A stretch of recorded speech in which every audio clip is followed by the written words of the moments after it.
I just wanted to say how nice it is at this point of the 2-day event. They're starting to have new friends and recognise people who I've crossed paths with, and it's such a great community that we're part of and that we're building. So it's nice to have you all here. Welcome. So my name is Claire Reid. I'm a VHAP teacher in the English space, and I have my 3 colleagues who are also VHAP teachers here today. Eleanor teaches maths, Marissa teaches English, and Sam teaches English with a little bit of maths to keep things interesting. So you may, if you're Happles, you may have come across us in your classrooms. Yeah. We love the Happles. A big shout out to you guys for helping us do our work and supporting the kids. So we're always open to having a conversation and supporting you, and yeah, we want to build those relationships. So thanks for being here today.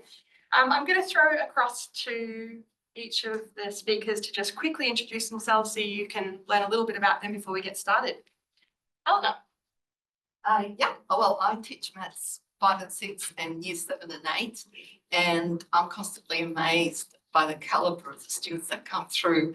I mean, their determination to master new skills and take on challenges, but given an environment that fosters, I would say, student choice, self-agency, having fun, very important.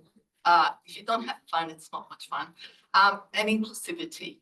I have been working as both I've been doing maths, IT, science and physics since 2002, so more of a recent time as a teacher. Before then, I had prior successful careers in IT and management consulting, as well as management development of innovative projects in leading edge systems engineering projects, mainly for the Melbourne and Metropolitan Board of Works, which I believe that was our Silicon Valley. And we were able to create what you would call probably the front runners to AI today. And we were the leading edge at the time. So that was fantastic. But anyway, thank you. A lot of hats. Eleanor, thank you for bringing your expertise today. Marissa, who are you? So I'm an English VHAP and English teacher. I've been part of VHAP since it started in term 4 2020. I love the playfulness and creativity of our courses and of our students, and their divergent thinking. And I really do believe, like Eleanor, that play is important. Don't know I can't remember your Happle's name. Jason. Jason might have seen me dance. I start most sessions, yes, with music. They quite often giggle and go, "What's happening here?" It breaks the ice, doesn't it? Yep. Or I lip sync, and some of the kids will dance and some look absolutely mortified. And I say to them, I could be your mum, and they're like, but there's always a reason behind the clip or song that I choose. It's to do with this is for the primary year 5, 6. It's to do with the content of that session, and they get used to that, and it does make it fun and break the ice. Yeah. Do they need to solve it like a mystery? Like, what was the connective tissue there? Or Sometimes. Yeah, that's good. Sometimes, that's good. yeah, if they're not too mortified. Yeah. And Sam, tell us quickly about yourself. Well, when I was writing the bio, I was like, what would people want to know? But so Claire's already mentioned the I get to do some 5, 6 maths alongside the English primary and secondary courses, which is very welcome because I did do a maths elective in my teaching degree for a reason, not just to be more employable, but because I do enjoy it. And I also think that it's the area that might illustrate some insight into some of the problems and opportunities in high attainment, we're calling it now. Because I think the really important thing for my bio is that my maths scores on the AMC competition steadily declined from a very respectable 2% in year 7 to 10% in year 10. So I went from quite exceptional to averagely bright over those 4 years. In English, the trajectory was in the opposite direction, where I got a 0.02 for literacy at some point on a global test. So why did that happen? that's of great interest. Was I min-maxing? Was I concentrating on an area of greater strength and where I felt some resistance? There was avoidance, yes. And so when they moved me into the advanced maths class in year 10, I ended up being a discipline problem and being removed from that class because I didn't have the muscles. And when the resistance kicked in, I didn't know what to do and challenged my identity as a smart person, which was based on the idea of finding things interesting and easy and engaging. And I never had a problem finding something interesting, but when the going got tough, I didn't always have the stamina or the determination to get past it, which all relates very closely, obviously, to the question of motivation here. And they eventually taught me what good teaching is by getting me back on the path to extending myself and then, you know, giving me a nice little most improved certificate at the end of year 10. And that was, I think, looking back, probably the clearest thing that directed me towards this path eventually of becoming a teacher and really thinking hard about those fundamental questions of, underachievement, which is probably the number one driver of research in the high ability space, really. It seems to be the most number of papers are addressing this question of underachievement. So I think that's what I'd like to highlight in the bio, other than, I was trying to find interesting or visually interesting ways of addressing maths. And then meanwhile in English, I seem to have a tendency towards analytical and structural type of approach to the writing thing. So you can see how those two things converge. All right, that's enough from me. That is enough. I need a bell. Okay. I just want to check that people online can hear us because it's quite noisy in this space. Okay, that's great. Thank you. And people at the back able to hear over the construction? Awesome. I was having trouble hearing it. I'm next to him. I think I need to be hearing tested. All right. So this is the panel we're bringing forward today, and we're going to be talking about student motivation and engagement in the VHAP context, and sharing experiences and strategies, and hopefully providing you with some ideas that you can take into your own context. So we're going to be talking about what motivation is, what it looks like in VHAP, and how you guys might be able to leverage the experience. So to quote one of the greats, Renzulli says that motivation is the interest, passion, and perseverance to achieve challenging and meaningful goals. I think there's been a lot of talk over the last day and a half about what this looks like and how to achieve it. So Renzulli says that motivation acts as the engine that drives growth and excellence in gifted and talented individuals. So how do we motivate our gifted kids in VHAP, and how do we help them regain motivation if it wanes, or if it's maybe not a strong suit when they arrive, and with the view of what can you do with our collective ideas and strategies that might be useful in your context. So it's going to be a discussion. We're very, very happy to be interrupted. If you've got questions or points you want to raise as we go, do feel very free to join us. I'm going to jump in with questions that are structured, that we've given people a chance to get some ideas first of all, but we're very happy to go off script.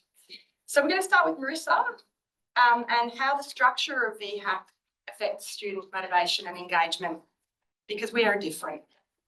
I might just explain the structure to those of you that don't know. Many of you do, many of you are our colleagues. Or maybe I'll just ask, does everyone know how VHAP is structured and how it works? Yeah, one or two people don't, so I'll just say it very quickly. So it's an online program. We're allied with Virtual School Victoria. Kids log in for an online synchronous lesson in English and maths once a week. There's a year 5-6 course and year 7-8 course, both for maths and for English. They join for one term from their home school. They are selected by the education department, or they can be Teacher nomination. Thank you, teacher nomination. Often Often process. So kids are often very sort of flattered to be invited. Sometimes they're surprised. Sometimes they're 2E, sometimes we know that they're 2E, sometimes we don't. It's normally pretty obvious in the first session. And sometimes we'll email the school and say, is so-and-so on the spectrum, or is this student got ADHD? Sure enough, yes. And then we have other strategies. So I guess part of it is most of the time they're high ability kids. They're desperate for that challenge. They're desperate to think. They're desperate to be with other students who think in the same way. In the very first session, I said to all of my students, put your hands up if you sit, in class. I say, I'm not insulting or criticizing your mainstream teachers or other students because they have to cater to everyone. Do you sit in class and sometimes know the answer to every question, but you just sit there because you don't want to be the know-it-all? And I say, do you sometimes know what you have to do before your teacher even asks? And they're like, yep. And I'm like, put your hands up, be proud. This course is for you. This course, you can be yourselves, and we will stretch you. And I do reassure them. I say, sometimes you won't understand what we start with, and that's normal. And some of you might panic because you're not used to that feeling, but that's by design. We want to stretch you, don't panic, and you will understand. Thanks, Rita. So I'm going to flip to Alana now. So as you've heard, we have a captive audience, a bit of a goldfish bowl. So how big of an influence is that like-minded cohort on motivation in VHAP, do you think, Alana? Huge. Can I say a little bit beyond VHAP? As I mentioned, I have worked in private enterprise, and I can assure you, even when you're working the leading edge innovative projects, one of my jobs was to hire people. And hiring people who had the expertise was one part of it, but the executives demanded that the soft skills were there as well. The soft skills include working in a team, being collaborative, etc. So all of this comes out that, we are preparing students to be the best they can be, lifelong learners, etc. But at the end of the day, establishing, if you like, a foothold into that area, especially when they're timid or they're afraid of being perhaps picked on because of their ability and so forth, is something that we teachers can directly affect through how we run the classroom. If it's a nice, safe place for them to speak their minds, they will feel more likely to develop and grow and talk to others. What we try and do is we offer facilitation, and I'm just going to read out dot points here because there's so many I kept thinking of them. I thought, just read them out. We offer facilitation, support and collaboration with like-minded students to allow them to connect to intellectual peers, develop a sense of belonging, improve social skills, experience rigorous coursework, build academic confidence, encourage intellectual risk-taking. Now that's a biggie in a group. Pursue passions in depth, garner recognition, so much. Enhance leadership skills. Now, if they're going to be these wonderful innovators, transformational leaders, they've got to be able to work in teams, speak and associate with people of diverse people. Excuse me. So a classroom environment that is fun, inclusive and safe is a very strong enabler. When kids are working together, we encourage the process of collaboration. Like, this is what we would do. Okay, here's a number of group roles. Which ones would you like to pick in that group? Group of 4 here, group of 4 there. Who wants to speak for the team? Who wants to be the note taker? Just make sure that we also have a person who looks after etiquette, that everyone has a go at saying something. So they can work by themselves in breakout rooms and they can just do their little projects and then someone comes out and presents. Beautiful. So here you're emphasizing the process, not just the end result. And that's important. And okay, so opportunities to collaborate with intellectual peers or experts in their talent domains can provide inspiration, new perspectives for these students, and a sense of belonging that may be missing in other mixed ability settings, may be missing. For example, I actually invite students to share their favorite hobby and math topic in a forum, because I kind of think that might inspire them to actually talk to each other in the forum and start a dialogue, hopefully. This could also provide me with valuable insights as a teacher as to what individual students find interesting and potentially could be woven into the classroom discussions and any activities that may follow from there, and also collaboration with peers. How do I structure Can I ask a this? question Mine there, was that. just for because I'm a maths leader and I'm really interested in what kids say to you about what they love about maths. What do they say? What do they love about maths? Like I mean- what's their, yeah. Well, look, in general, when they actually answer these forums, they don't give you too much depth, but they do tell you, Yeah. I've got some algebra skills, and in Yeah. years 5 and 6, I would love to do a lot more with that and stretch that, investigate it and do some more with that. Or I'm interested in networks, but I'm not really terrific at them, and I love analyzing networks, whatnot. And is there some new skills I can master as part of this? Is there some knowledge that I'm missing? I would love to learn from others. I came here because this is what my students said. I came here because I want to find a like-minded cohort that I can talk to, because I come from a regional school all by myself. There's no one around. And they actually say that in the pre-course survey. So immediately you think, okay, this one will benefit from a little bit of the socialization work that we're doing. Now, the HAP there at that school was really wonderful. They informed me about this, that this would be an issue, that they had great skills in maths, not so much in English, and they were all alone. They're feeling lonely, and they were after the connection so bad. But what marvelous people. You know what this person did? He just watched me set up forums for the students, and I actually did all the, set them all up and had that ready for them. He went ahead and worked out how to do a forum himself. I didn't teach him. It's not obvious from the LMS how to do that. He went out and did it, and he says, after the event, he wrote me a blog for his homework. He said, sorry, miss, I set up this post, but I really would like to know how many students in the class are interested in this topic. I said, well, great, okay. So the next time we had the session, I introduced the fact there's a new post there and it's by person X. And, it was just a bit of a lift for the student, and they were all able to engage on, if anyone was interested in, say, trigonometry in years 5 and 6, would you find too many of those? Anyway, so at the end of the day, he was prolific in forums, sharing ideas, responding to others, and as well as interactive chat. We have a lot of those. And where I try and make them student-led. Very much. Sorry. Can I ask an interrupting question? Yeah.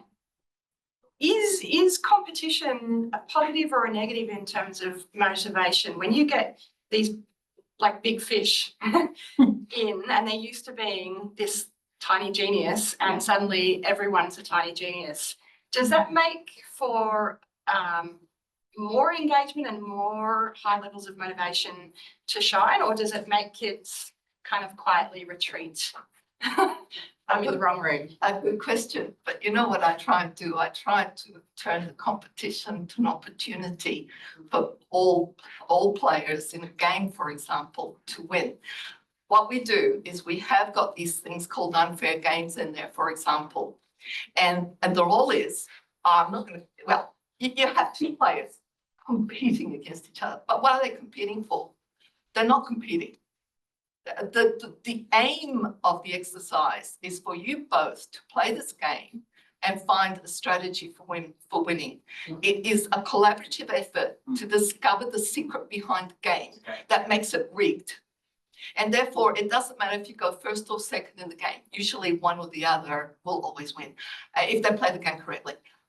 But it's for them to discover that as a team working on that game. So you try and turn the competition into a learning opportunity where it's collaborative. And, in other words, I don't know. I think you have to also ensure through the etiquette that you respect people in the class and let them have their say and test ideas. That's such an important thing in maths, to test things out before you say, nah, that won't work. How do you know? Show me, demonstrate it. Someone else may have a different perspective.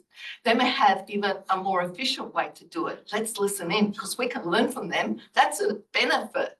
That's going to lift my skills by understanding how they do it.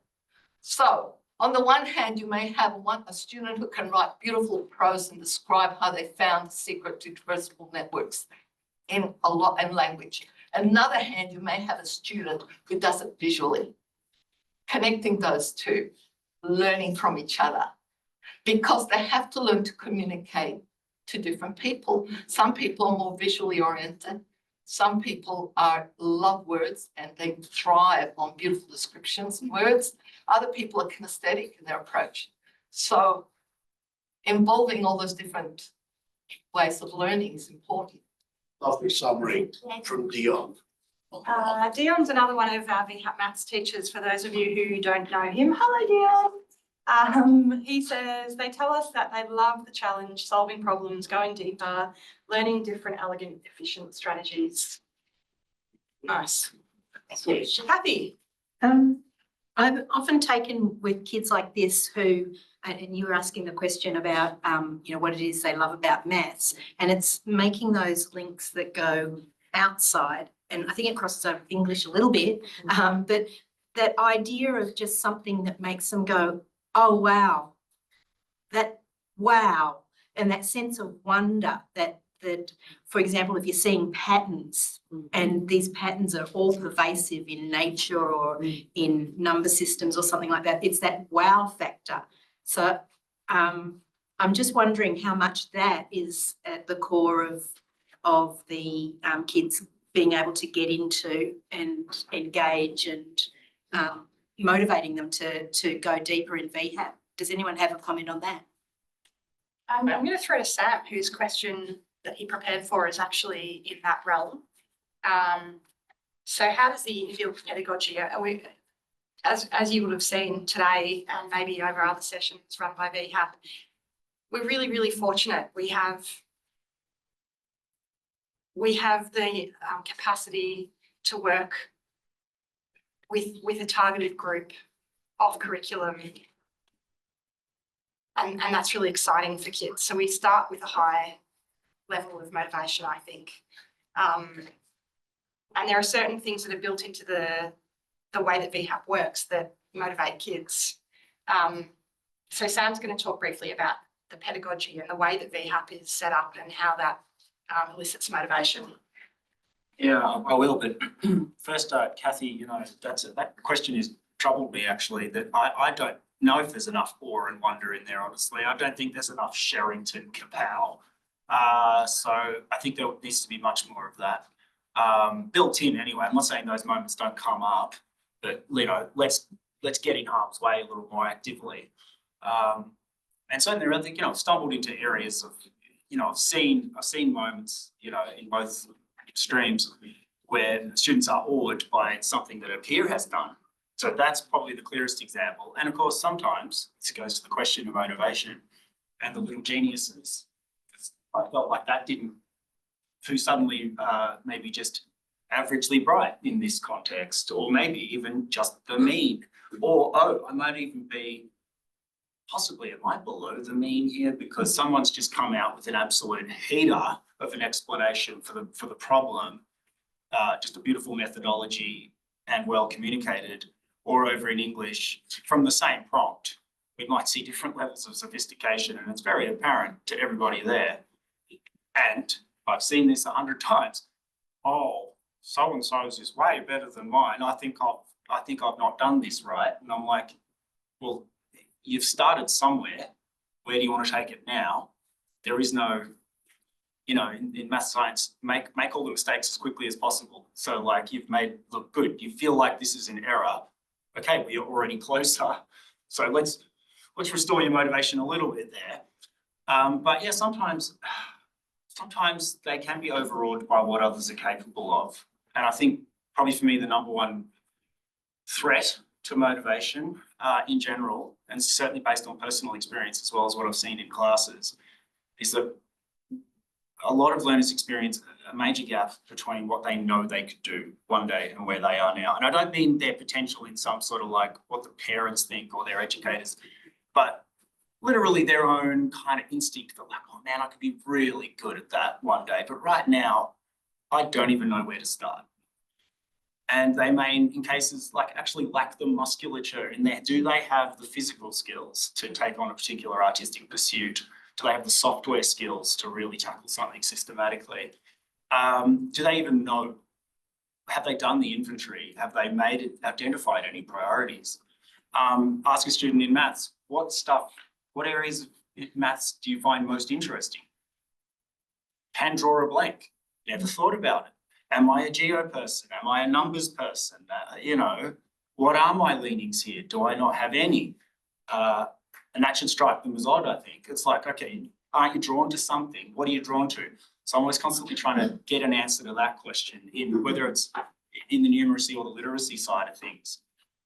Also, someone said earlier, like, what do they say about what they like about maths? And often they'll communicate a love of a indisputable black and white answer to something. So I'm like, well, I've got bad news for you. I'm going to introduce complexity and depth and ambiguity. Meanwhile, over in English, I can do whatever I want. I'm going to introduce rigor and structure and logic. Sorry, no one gets the easy ride they want here, Because that's the thing. Also, if you're highly motivated, I might suspect that you're actually operating in a zone of comfort and you're feeling really great and you're in the flow. Should I let you stay there, or should I throw a tripwire in there? I don't know. What should I like? Do I want to problematize this a whole lot for some of the people that maybe have an overabundance of confidence, and for those with not enough, or it's taken a beating after seeing how much talent there is in the room?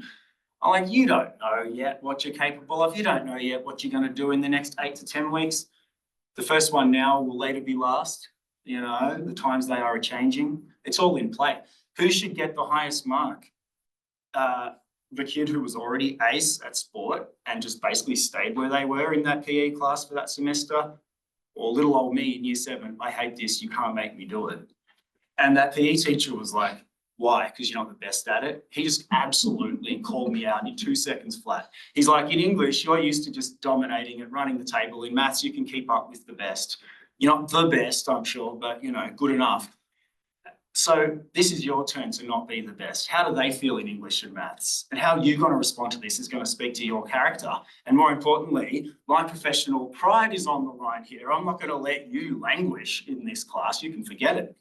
And so he said, you're getting extra homework, go home with this ping pong ball and this bat, and like, how many reps can you get? So that teacher made the single most important intervention, not just in that subject, but more importantly, in like my whole attitude towards learning. And then that story again in year 10, which illustrated that I'd forgotten that lesson. Basically, it's like, well, what's the aim here? Be most improved or be the best? Because there's always going to be a faster gun in the West. And that's what I'm always telling them. It's like, if you're basing your pride, your identity, your motivation on the idea that you're the best, that's going to absolutely be falsified at some point. So what's your aim?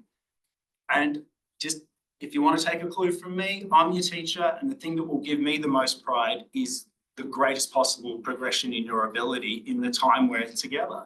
That should be your highest motivation in all things, no matter the subject. So stop being a bunch of playing it safe min-maxers, trying to optimize your way through life, and get your hands dirty. What do you really want to do?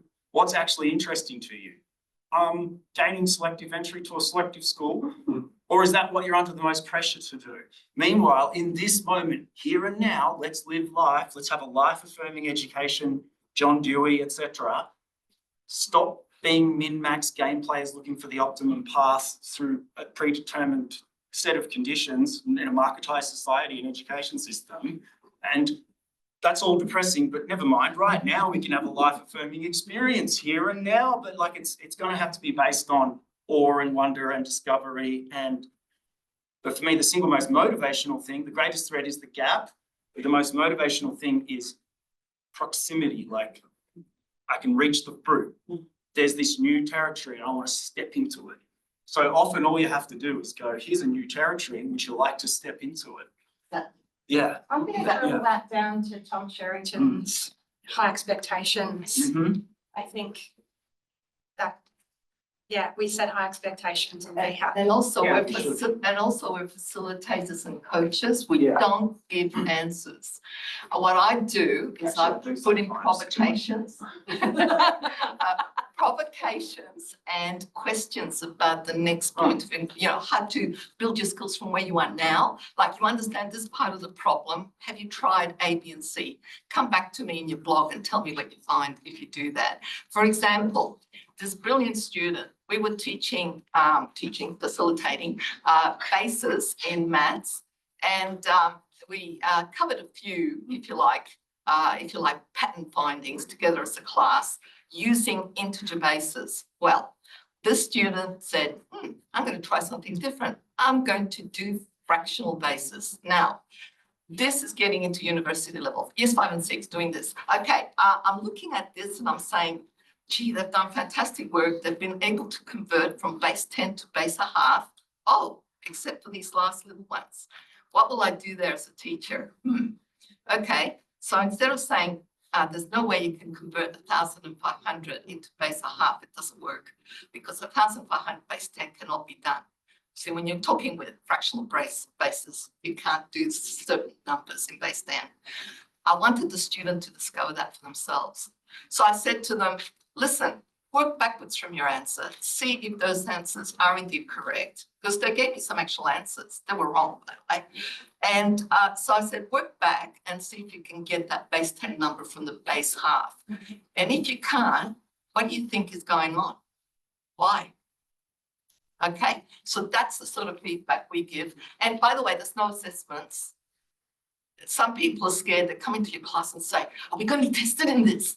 No, we tell them up front in the first time they ask. There's no assessments, only you evaluate yourself. You're competing against yourself to get better and build your skills. That relieves a lot of the stress in the class. Yeah, even in English, I say you get feedback, but there's no tests, there's no exams, you don't get a grade, you only get a certificate of attendance. And you can see a whole lot of kids go, Yeah. And you can also see that extrinsic motivation just disappear in some cases. What you mean, there's no brass ring for me to reach for, there's no big old pat on the head. And I'm So like, they're more prepared to make mistakes and try new things. I would hope. Yeah, that's what we're after. Well, that's the structural idea behind that, to remove the grades is to lean into the experience, the opportunity to challenge yourself and make it a very safe environment to really throw in. You don't have to get the 10 out of 10.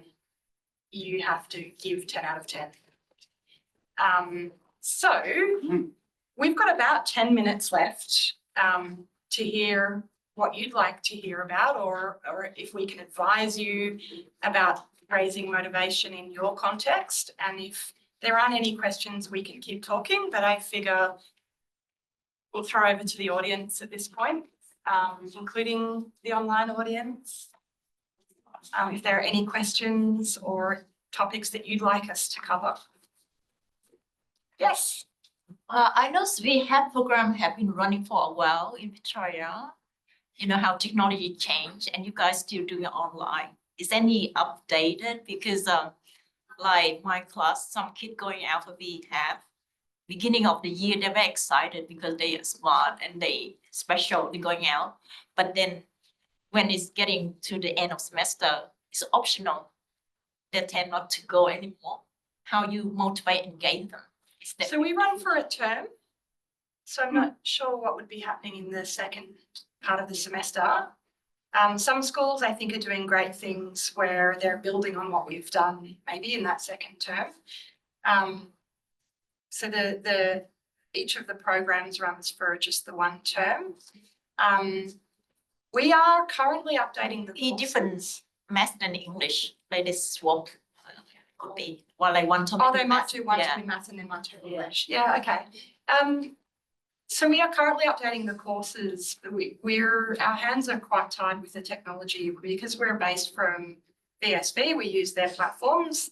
So, you know, Chads have a lot of really shiny high flex opportunities that we simply don't have. We are relying on schools to provide the internet access. We find, especially in primary, a lot of the kids are using iPads. That means that they can't have the WebEx meeting open as well as the LMS open. Well, they can, but it's the dilemma of, do I take the time to explain how to do that, or, yeah. I think it's just nothing, the result that what you're doing, we have, it doesn't have them with the school results, like, like Yes. score. That's why, I don't know, they have to consider which one is more suitable or better for them. Oh, so you're worried in terms of taking them out of the normal maths class Some environment? kids feel like we doesn't have them with the actual Yeah. class result. So they have to No, make but decision. It's a very different, Yeah. there's a very different goal here. The goal is to, dare I say it, spark joy and create genuine intrinsic joy and motivation and interest in the subject area that they have aptitude in. Yeah. Rather than to go for the A+. It is about complexity and depth and breadth, not about acceleration. It is about learning things that you would not normally learn in the maths It is. curriculum in school at all. But is the because- problem you're raising the one of like, where does the greater incentive lie just in their day-to-day environment? Where's the most pressure coming from? I'm speaking of motivation. Is the motive to please these local people that I have to look in the face every day, or this person over here? Well, it's actually to please myself, but that message isn't really being reinforced. Developing my own academic identity here and making my own assessment about what's important. Meanwhile, this teacher's breathing down my neck. Where's my standardized assessment in this subject? And so sometimes VHAPs comes across as a bit of a, here's an extra layer of stuff for you to do, and you got nominated for this in many cases because you were schoolhouse gifted and highly compliant and did all your assignments on time. So now here's some more rings to jump through, which is not really what a lot of those kids wanted. So, yeah. Are we getting to the heart of what you're asking? I'm not sure. Yeah. And how do we keep them interested towards the end of semester when those pressures are increasing and they're tired? Yeah, good question. Have some parents too. I think there's a little bit of a Question, right, whether they a should be doing- misunderstanding of the goal of VHAP is that it's in response to the parliamentary inquiry into gifted education. And one of the key things that was identified there is that there's a lot of kids who are sitting in classes and they're bored and they're at risk, they have a different sort of risk. They're at risk of becoming disengaged and they're at risk of underachieving. And so that's what VHAP's pitched at addressing some of those issues, as Claire rightly says, to spark joy in these kids and also to give them opportunities to actually direct their own learning, to take initiative, which is right at the heart of this motivation issue. We're trying to get kids to actually take control of their learning and not just be consumers of what happens at school. Yes. So one of the key things too that VHAP relies on is a partnership with the schools. So within the schools, if you look at the sort of documentation that goes with the memo of understanding, is that there's an understanding that the classroom teachers will be compacting the curriculum so that the kids don't have to feel like they're missing out Yes. when they come to VHAP, and so that it doesn't put a barrier for them. So there's a lot of complex things happening all at once. That's right. If I may be anecdotal, I've often asked students the question, have you been given relief from the expectations in your mainstream literacy numeracy class? No. Do you still have the full range of expectations on you? Yes. Okay, well, why haven't you been given some relief from that? And why haven't you asked? Not always the easiest question to ask. But I think what you're asking for is help with students that are pushing back and saying, how does this help me with? What do you say to them? Well, it's a good question. It's like, you're there in VHAP to like build your overall capacity, and that's going to help you the most with, yeah. As a HAPL leader, I think maybe I could give you some advice. I pitch it to them. I say the government's chosen you, and they go, oh, and it's that buy-in. But actually, they know they're pretty clever because they get chosen by the department and the data that's presented. So and it's a great opportunity for you, and it's the way you as a motivator and you're scaffolding to them. You're saying, look, I really want you to do this. I'll help you on the first session get in, and after that, and now our students, I go to my 3 they just get them organised and they go, we're right, Miss Mulder, and they're off. We go, awesome, because I'm in classroom teaching. But I think it's you've got to model that enthusiasm. It's really powerful. Absolutely agree with you, and it ties into a question that we have in here in terms of attendance dropping off. And we do have that. We have it for two reasons. We have it because kids discover that VHAP is not for them, that they may be, they're not up for the kind of work, the kind of course, the kind of commitment it is, and they self-select out, and that's legitimate and fine. And the other reason we have kids dropping out is because their schools don't support them. They block them on during PE, which they don't want to miss, or they don't have adequate Wi-Fi or technology or supervision. I've had kids sitting in the hallway on their laptops because the teacher hasn't turned up to unlock the room for them. Like, we face a lot of logistical issues where the schools just aren't getting behind them. So I take my hat off to you for your supportive program. If you want to be part of what you offer, which is really rich, you've got to be enthusiastic about it, because if you're not and you don't, then they're going to feel on that. They pick up on your feelings and your motivation. It's really powerful. Absolutely, and that would be the other Message reason. in the last 2 days.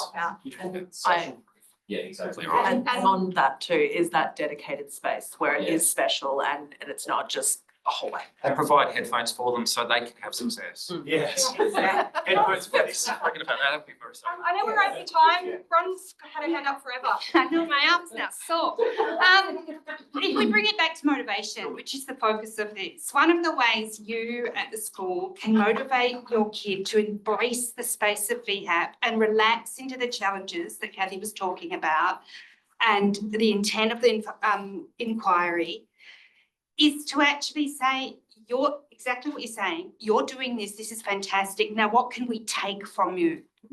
Or what would you like not to do for us in mainstream English because you're going to VHAP? Okay, you know what our English, what can we take away? If we go back to a lot of the research, a lot of the guidance, it's instead of, not in addition to. And so it's a motivating thing for kids to be, I'm not just overworked with more getting put in my backpack and my back is going to end up breaking. I'm getting given this opportunity. The government has chosen me and this is getting taken out of my backpack so that I can lean into it. And that can motivate them. I can relax in this space and I'm not going to be punished for not doing my third draft of this or missing these, exercise 1A and 2B. Is this helping? Sorry, I'm just, is this what you're asking? Because I feel like we're all talking at you. Great question. It's fine I'm because going to say, let's continue the discussion over lunch.